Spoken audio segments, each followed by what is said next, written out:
Nah, kalau dia juga lagi banyak konspirasi gitu ya. Apa hubungannya kamu sama Soeharto? Nah, aku nggak pernah capek sama kondisi nyokap. Ya kalau capek sih sebenarnya kesel pernah. Ya, semuanya selamat datang di Barbar, program terbaru dari USS Fits. Dan hari ini sangat senang sekali gue duduk bersama orang yang dia mungkin banyak hal yang bisa kita pelajari dari menurut orang tuanya, dari kegigihannya, dan dari kemarin warawiri di FVP kita pastinya. Ini dia ada Tiko, yes. Apa kabar kok? Baik, alhamdulillah. Ini beberapa waktu terakhir nih warawiri terus kamu di FVP TikTok gitu. Iya. Tapi kamu sendiri sebelumnya punya akun TikTok nggak sih? Punya sih sebenarnya punya. Cuman nggak ada konten sama sekali. Nggak ada konten sama sekali. Jadi kan sore nih ya, yang aku tahu nih kan kamu hidupnya tanpa listrik. Iya. Dan tanpa air gitu selama bertahun-tahun. Tapi akun sosial media ada waktu itu. Sosial media ada. Nge-charge-nya gimana nge-charge? Aku kan bolak-balik, jadi emang kerja aku kan jadi security. Ada pos security, aku ngecas di situ gitu. Oh, oke di situ ya. Iya. Terus kalau misalkan kamu berarti dari umur berapa mulai ngerawat orang tua kamu? 12, 11. Kurang lebih aku ingat kalau bukan umur sih ya, kelas 6 SD. Kelas 6 SD. Kelas 6 SD. Kelas 6 SD itu awal papa mama pisah. Ya udah mulai sejak itu tinggal berdua sama mama gitu. Kamu gak ada kepinginan ikut sama ayah waktu itu? Memang sempat pernah ditanya sih mau ikut papa atau mama gitu. Cuman aku lebih milih mama. Mama karena papa itu waktu itu kan masih kecil ya, pada saat disuruh milih begitu aku taunya papa galak gitu. Jadi nggak mau ngikut papa, maunya ngikut mama. Mama aja ya. Iya. Emang kita juga, aku juga sebagai anak cowok lebih deket ke mama sih. Iya. Kan? Mayoritas kayaknya begitu. Mayoritas gitu. Oke. Bulan pertama akhirnya tinggal bersama orang tua yaitu mama kamu itu seperti apa? Di umur kelas 6 SD itu ya? Ya aku sih kayak kaget, biasanya ada papa gitu kan. Tapi ini nggak ada. Terus kondisinya kayak lebih sepi jadinya. Cuman ya udah, aku tuh tipe yang let it flow aja, ngejalanin gitu. Jadi nggak terlalu pikir pusing. Sampai sekarang ini juga begitu. Kamu jalanin hidup aja gitu terus. Iya. Ada anggapan juga dari netizen gitu. Wah, kalau gue jadi Tiko mah rumahnya gede, mendingan gue jual rumah. Habis itu gue pindah ke rumah yang lebih kecil tapi tetap bisa hidup pakai listrik. Nah, kamu kenapa tidak melakukan itu? Ya kembali ke keputusan mama, karena mama nggak mau mempertahankan banget rumah gitu. Mungkin ada kenangan atau historinya tersendiri masalah rumah itu sampai benar-benar dipertahanin kan, aku nggak tahu. Tapi aku yang ikut mama aja. Soalnya kalau aku ngomong-ngomong masalah rumah, mama pasti marah-marah gitu. Sempet ada gagasan itu kamu jual rumah? Aku lebih ke ngontrakin sih, tapi mama nggak mau. Oh gitu. Iya. Dan waktu sampai akhirnya rumah kamu kan yang di video pertama yang viral itu kondisinya udah, sorry sekali lagi, dibilang katanya kayak rumah hantu. Iya, dulu memang nggak terlalu terawat karena kan rumah sebesar itu ngurus sendiri atau mungkin berdua sama mama nggak gampang kan, apalagi untuk tumbuhan-tumbuhan dengan peralatan yang terbatas gitu. Tapi ya dapat bantuan juga dari Pak RT masalah untuk pembabatan depan rumah itu, pembersihan halaman tuh pernah. Cuman ya jalan 3-4 bulan tumbuh lagi, capek lagi gitu kan, jadi dibiarin. Lebih fokus ke pembersihan yang di ruangan kamar yang dipakai aja dibanding dari halaman depan gitu. Makanya terkesan kosong rumahnya, kalau dari luar terkesan apa ya, terbengkalai, horor gitu emang. Tetangga tuh semuanya baik, apa ada yang nggak baik sama kamu? Semua baik sih, ngebantu mungkin dari segi air tadi, atau materi pun, makanan segala macam membantu. Cuman ya kondisinya juga banyak yang mau membantu untuk kesembuhan mama, kayak dibawa ke rumah sakit. Tapi kan akunya sendiri yang nggak mau, karena emang tadinya tuh mau ngerawat sendiri gitu. Oh, kamu dari kamu umur 11 tahun udah idealis gitu? Iya, idealis. Ibu aku maunya aku yang rawat. Iya, nggak mau dibawa gitulah ibaratnya. Kenapa? Selain karena aku tinggal punya mama gitu kan, dan terbiasa hidup sama mama di rumah, kalau tiba-tiba kayak ini kan gimana gitu rasanya kan. Apalagi penanganannya nanti aku nggak tahu, kayak misalnya dibawa ke rumah sakit ya. Di sana nanti dengan kondisi perawatan yang bagaimana, atau mungkin obatnya gimana, nanti respon efek sampingnya gimana gitu. Jadi kayak ya udahlah, toh di rumah nggak meresahkan tetangga atau hal-hal yang lain yang memicu kerusuhan kan, ya udah gitu. Toh mama interaksi juga masih kayak untuk belanja, makan segala macam keluar tuh masih. masih nyambung, ngobrol sama orang pun masih. Tapi menutup diri gitu. Menutup diri dan emosinya sih, sama halusinasi. Jadi lebih kadang suka ngomong sendiri. Ngomong sendiri itu dia kayak seolah-olah ngomong sama temen atau dia marah-marah sama tembok gitu atau apa? Random, kadang marah-marah, kadang ngobrol, tapi kayak ada yang diajak ngobrol gitu. Sosok yang diajak ngobrol tuh siapa? Aku nggak tahu malah. Jadi nggak ada namanya? Nggak nyebut nama, ya kamu aja gitu, pokoknya ngomong begini kayak ada orang di depannya gitu. Ngomongnya apa? Diskusi apa contohnya? Biasanya sih tentang masa lalu, kayak masalah perusahaan, masalah ya uang atau aset atau apa, aku nggak ngerti. Dulu mama kamu punya perusahaan? Iya, dulu mama sama papa itu di rekanan departemen keuangan. Punya perusahaan gitu juga. Perusahaan. Bagaimana lagi kalau kamu merawat ibu kamu gitu? Kamu waktu kamu SD kamu udah tahu ibu kamu punya gangguan kejiwaan gitu? Nggak begitu ngeh ya awal-awal, soalnya kan mama tuh sebenarnya awal-awal tuh nggak terlalu nunjukin kelainannya gitu. Tapi berangsur makin hari makin apa ya, sebulan, 2 bulan, 3 bulan, setahun, 2 tahun mulai kelihatan kayak yang tadinya kalem tiba-tiba suka ngomong sendiri, itu masih ringan tuh kan, sampai akhirnya ya 5 tahun belakangan ini emosinya suka marah-marah gitu. Terus setiap ada orang bertamu ke rumah dia merasa kayak ancaman, kayak ngapain lu kesini, keluar, langsung diusir gitu kan. Bahkan Pak RT pun sempet diucapin kata-kata kasar gitu. Emosinya sih terhadap orang lain, jadi kayak dianggapnya itu orang lain yang mau ke rumah itu musuh semua, padahal sebelumnya nggak begitu awal-awal. Tapi dia pernah marahin kamu? Iya, sering bukan artian sering tiap hari. Jadi kayak random, aku pulang habis kerja tahu-tahu marah, kayak ngapain pulang gini, nggak tahu alasannya apa. Ya udah, biasanya sih kalau marah aku lebih ke diem, nanti juga adem sendiri. Tapi pernah juga di posisi kalau lagi marah aku terus di rumah malah makin marah, jadi mau nggak mau aku harus ya mungkin nongkrong dulu di pos gitu, ngobrol sama anak-anak, ntar kalau udah sorean gitu balik, biasanya gitu, nanti adem sendiri. Nggak pernah capek sama kondisi nyokap? Ya kalau capek sih sebenarnya kesel pernah, kayak orang nggak ada salah apa-apa kok dimarahin terus.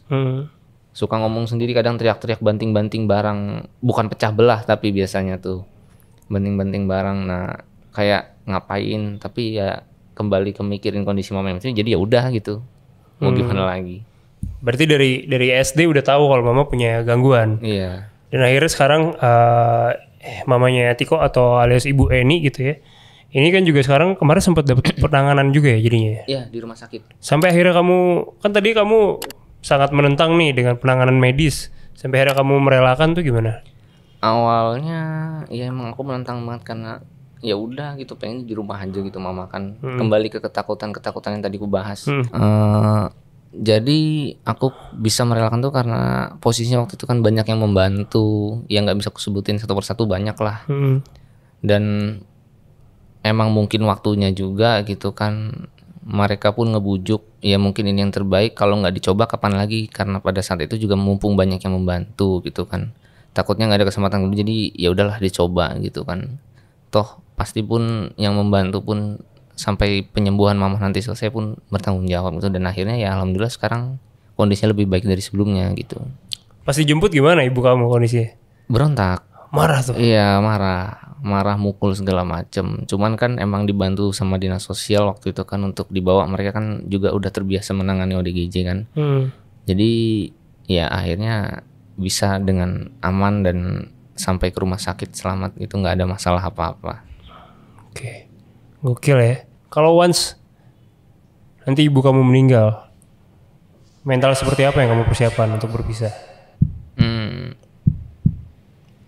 Untuk itu sih mungkin aku karena udah terbiasa ya beberapa hari mama di rumah sakit ini, ya mungkin aku membiasakan hidup sendiri tanpa mama gitu dengan rumah, karena mungkin aku masih ingin mempertahankan rumah dan kembali ya paling kerja atau nyari modal untuk usaha gitu tanpa mama. Ya paling cuman pengen tahu kalau sebenarnya pengen mama panjang umur, sampai ngelihat seenggaknya kondisiku bakal lebih baik dari kondisi yang kemarin gitu.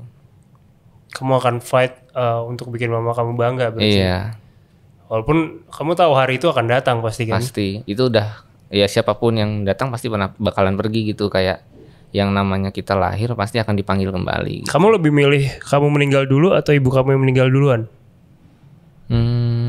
Sebenarnya nggak dua-duanya sih kalau bisa. Kemungkinan orang untuk meninggal bersama jarang, sedikit. Tapi ya, kalau misalkan bisa milih gitu. Secara logis ya aku sih gimana ya, ibu meninggal duluan ya. Tapi sebenarnya aku nggak pengen kalau ibu yang meninggal duluan. Kalau aku yang meninggal duluan, ya nanti takutnya kondisi mamah lebih parah lagi gitu kan, karena mamah cuma punya aku. Tapi kalau mamah yang meninggal duluan, ya mungkin nanti aku yang mencoba menghadapi semua gitu. Tapi kamu kuat? Kuat. Wow. Terus sekarang kondisi rumah yang terakhir aku lihat udah berubah gitu ya. Catnya udah rapi, terus depan-depannya udah nggak tinggi-tinggi lagi rumputnya. Itu gimana ceritanya bisa akhirnya direnov? Itu karena berkat bantuan teman-teman juga sih. Alhamdulillah ada banyak yang ngebantu, yang nggak bisa gue sebutin satu-satu. Banyak banget, mulai dari sponsor-sponsor dan lain-lain, sumbangan tenaga, sumber daya gitu kan. Sampai sekarang progres rumah udah 70%, mulai dari perbaikan plafon-plafon yang bocor, pengecatan dan pembersihan gitu kan. Semuanya ya. Tapi alhamdulillah dari pihak mereka bilang untuk konstruksi sih kuat rumah, walaupun udah jalan berpuluh-puluh tahun. Jadi nggak begitu banyak yang harus direnovasi. Baik. Terus ada netizen juga yang komen gini, ini pagar Tiko nih harusnya warnanya selaras sama tembok. Kenapa sih warnanya biru gitu? Iya, sebenarnya warnanya dulu pun biru, cuman nggak seterang ini memang. Birunya biru agak gelap. Dan warna temboknya itu krem lebih kecoklatan dibanding kekuningan. Kalau yang sekarang kan kuning. Tapi ya mau gimana lagi, itu juga kan pemberian dan sponsor, dan lagi pula itu nggak terlalu jauh berbeda dari sebelumnya. Jadi, kamu memang nggak ada request warna atau apa? Nggak. Requestnya sebenarnya ada. Requestnya lebih ke warna yang mendekati warna sebelumnya, dan itu yang paling mendekati. Jadi walaupun ada perbedaan kontras warna, tapi ya udah mau gimana lagi gitu kan. Setelah sekian tahun akhirnya kamu bisa melihat rumah kamu kondisi kayak waktu di zaman kamu berjaya gitu ya, ekonominya. Gimana perasaannya? Tentunya seneng, terharu gitu, tapi nggak nyangka gitu. Sampai gue pikir nih, untuk merenov rumah sebesar itu kan pasti perlu banyak waktu, biaya kan. Jadi nggak nyangka bakal bener-bener kembali rumah itu pulih seperti keadaan sebelum kondisi seperti ini gitu. Itu sebenarnya bener-bener nggak nyangka sih. Sampai saat ini kamu masih berprofesi sebagai security komplek? Pada saat akhir ini sih aku ngambil cuti dulu. Cuti dulu. Tapi tadinya masih. Nah, kalau dia juga lagi banyak konspirasi gitu ya. Apa hubungannya kamu sama Soeharto? Nah, itu nggak tahu. Itu sebenarnya aku nggak tahu, nggak ada hubungannya sama sekali kayaknya. Nggak ada hubungannya sama sekali. Entah mungkin yang dibuat-buat atau gimana, aku nggak ngerti. Tapi konspirasi yang dibuat netizen nggak ada yang benar berarti? Nggak, kayak aku keluarga Cendana atau Soeharto ya aku nggak tahu. Tapi aku nggak merasa ada hubungan apapun. Oh, nggak ada. Oke. Ini karena banyak banget teori-teori konspirasi di internet ya tentang kamu gitu ya. Kamu ngebacanya gimana sih? Sebenarnya lucu juga kok bisa disangkut-sangkut pautin sama Soeharto gitu kan, sama yang lain. Iya. Cuman ya udahlah, namanya netizen juga. Bisa milih lah yang mana yang benar, yang mana yang enggak. Gila, keren kamu ya. Iya, bagus sih. Susah loh. Aku tuh nggak kebayang gitu kalau aku di posisi kamu, aku bisa nerima keadaan atau enggak. Itu aku nggak kebayang. Makanya banyak yang bilang gitu ke kamu. Ya banyak yang bilang sih, katanya aku tangguh gitu kan. Ya aku nggak tahu pandangan orang, kalau memang seperti itu ya mungkin memang seperti itu. Tapi aku ngerasanya aku tuh kayak ya udah ngejalin, mau gimana pun ngejalanin aja gitu. Jadi nggak ngerasa kalau aku tuh kuat atau tangguh gitu. Jadi prinsip yang kita bisa ambil, apapun kondisi kita dijalanin aja. Itu ya. Iya, diterima, dijalanin aja ya. Iya. Berarti kalau lebih milih yang mana? Kehidupan sebelum viral atau sesudah viral? Sesudah viral sebenarnya kan ini juga ada konsekuensi, kayak akhirnya ini kan aku banyak tawaran panggilan segala macem. Memang untuk keuangan lebih cukup jadinya kan, cuman kan waktu lebih sedikit. Dan kalau begitu nanti ke depannya mama kan nggak dapat perhatian gitu kan. Aku nggak bisa merhatiin. Jadi sebenarnya lebih pengen banyak waktu luang tapi dengan kondisi yang pas-pasan, dibanding banyak uang tapi sempit waktu, nggak ada istirahat gitu. Oke, berarti yang cukup ya. Iya. Oh, nice. Semoga bisa ya. Nanti abis ini diatur ritmenya, ya kan? Ya, terima kasih banyak sekali lagi untuk Tiko. Ada lagi kira-kira pesan-pesan yang mau disampaikan buat Gen Z yang mental health-nya tidak stabil? Ya kembali ke itu sih, paling jaga kondisi kesehatan bagaimanapun juga, apapun yang sedang dialami ya itu pasti bakal mempengaruhi segala kesehatan, entah baik fisik maupun mental ya. Cuman tetap kembali jalanin aja apa adanya, yang udah terjadi nggak usah dipikir pusing, karena semakin kalian pikir pusing itu pasti bakal semakin mempengaruhi mental gitu. Tuh ingat ya teman-teman, itu tadi kata dari Tiko. So gue Akbari, terima kasih sudah barbar. Bye.